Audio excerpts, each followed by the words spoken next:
से अमृत पान किया, उसका श्रेय ये बालक आपका है और आपके बालक को यहाँ बैठने का अधिकार किन्होंने दिया?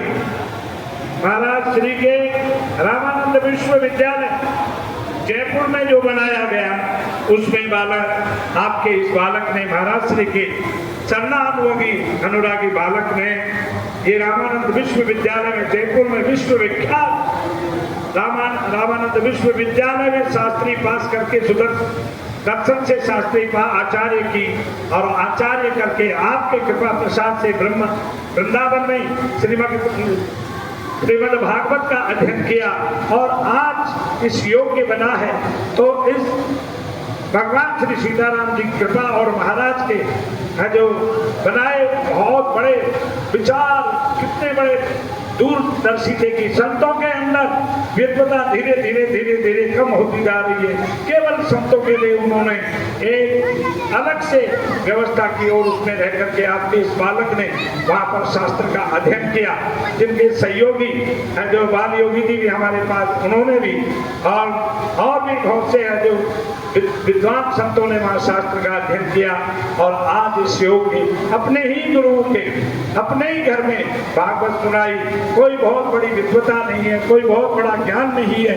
अपने घर में जिस प्रकार आपने इस बालक का जो प्रवचन सुना, इस बालक का अभिभाषण सुना, वो ऐसे ही है कि जैसे माता पिता अपने बच्चे की चौतरी बोली सुनते हैं, मुदित मन माधव, तो मुदित होकर के सुनते हैं। इसी प्रकार आपने भागवत का श्रवण किया और महाराज ने आशीर्वाद, महाराज ने एक बार मैं बड़ा आश्चर्यचकित हुआ कि जब श्री बाल योगी जी ने, दिनेश जी है जो और इन्होंने सबने मेरे पास है जो समाचार किया कि महाराज श्री का आदेश है कि भोला शंकरदास के द्वारा ही भागवत की जाएगी, तो मेरे मन में बहुत बड़ा संकोच था। ये संकोच था कि जहाँ बड़े बड़े विद्वान भागवत करने के लिए आते हैं, बड़े बड़े जो उसे हमारे उनका ही ये बालक अपने ही माता पिता के सामने कैसे परीक्षा देगा, कैसे भागवत सुनाएगा।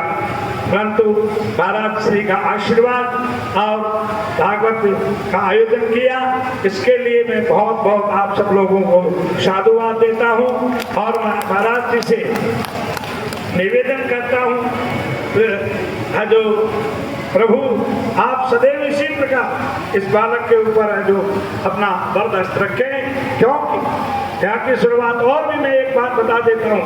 आज महाराज श्री के मुंह से ये जो आपने सुना होगा कि बाहुबल जगदगुरु बाहुबल द्वाराचार्य है जो कौन है, वो कोई नहीं है, वो महाराज की कृपा है।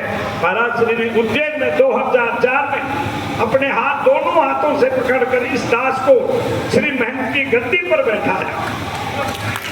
2004 में सन 2004 में जो इस बालक को अपने दोनों हाथ पकड़ करके मैं संकोच में था कि मैं कैसे बैठूं। किसी की कोई हिम्मत नहीं हुई नागाओं के सामने और महाराज श्री ने खड़े होकर के दोनों हाथ पकड़ करके अब मैं बैठाता हूं, आपको इस पर बैठो। तो महाराज जी ने जो श्री महंत का के लिए आशीर्वाद दिया और ठीक 12 साल बाद में महाराज श्री ने बाहुबल द्वाराचार्य बना और महाराज की अति कृपा रही। तो ये तो है जो आपकी ही कृपा है और गुरुओं की कृपा है सदैव। यहाँ त्रिवेणी की बात में यदि कहने लगूं तो बहुत बड़ी 100 पृष्ठ की पुस्तक भी छोटी पड़ जाएगी। तो इसलिए मैं इतना ही कह करके महाराज श्री से एक